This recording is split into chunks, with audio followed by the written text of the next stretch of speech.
Et la conscience du danger, vous l'aviez? Alors, la conscience du danger, oui, mais il y avait un tel bonheur à faire quelque chose que ça passait après. Vous comprenez?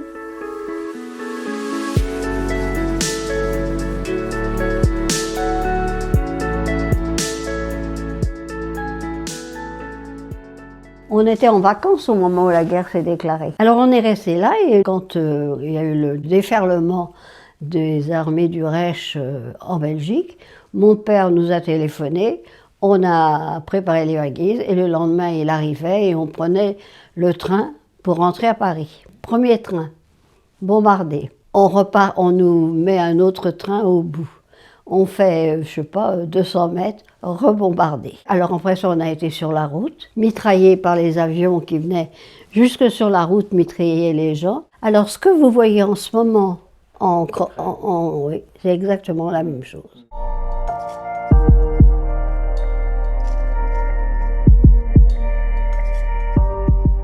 Le chauffeur de taxi qui nous emmenait nous a demandé « Voulez-vous voir Paris sous l'occupation ?» Et là, j'ai compris ce que mon père avait dit en entendant le maréchal Pétain. C'est pas possible, il faut faire quelque chose.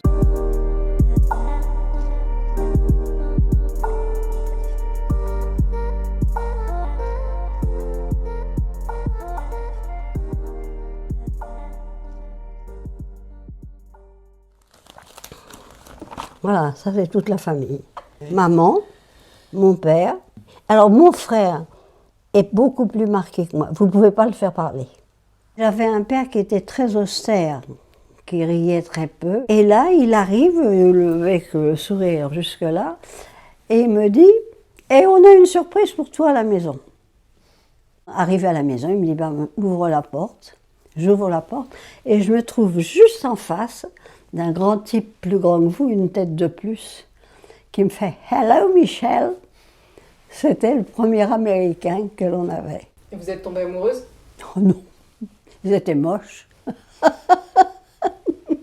Là, vous avez des gens du réseau. Le chef de réseau, c'est Broussine. On a mis ma tante Jeannette au courant et je la vois encore et je l'entends encore dire à mon père « Mais Gérard, est-ce que tu te rends compte? C'est drôlement dangereux ce que vous faites là. » Et lui, aussi froid qu'il peut l'être, répond « Mais si des gens comme nous ne le faisaient pas, qu'est-ce qu'ils feraient ?»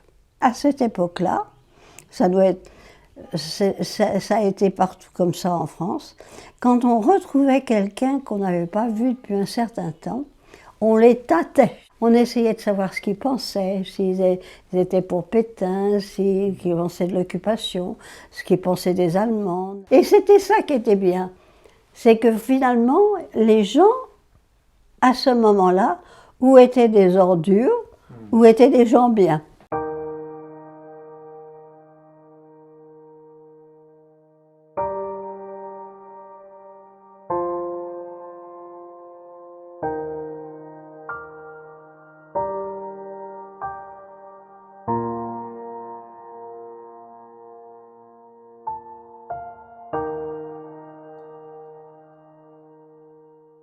On a pris la route, une route qui nous a amenés dans un village ravissant où toutes les maisons étaient peintes en couleur comme les maisons allemandes. Il y avait des enfants qui jouaient dans les jardins, mais qui nous envoyaient des insanités. Heureusement qu'on ne comprenait pas ce que ça veut dire. Et puis tout d'un coup, on a entendu chanter en allemand et marcher au pas.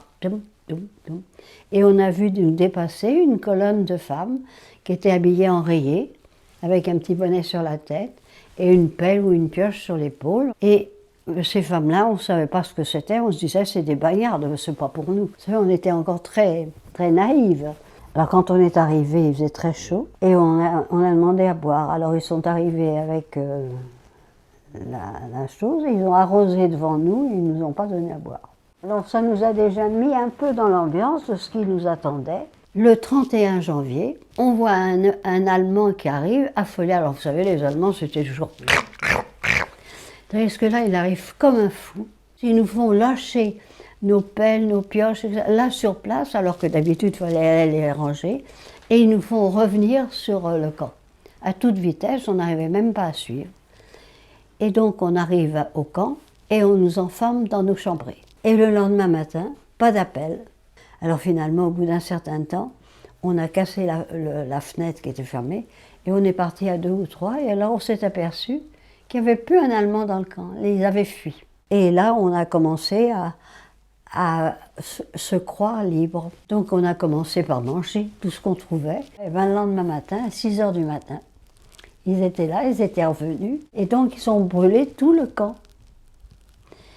Et nous, on a vite filé, quelques-unes, on était une dizaine, on a filé par la fenêtre arrière.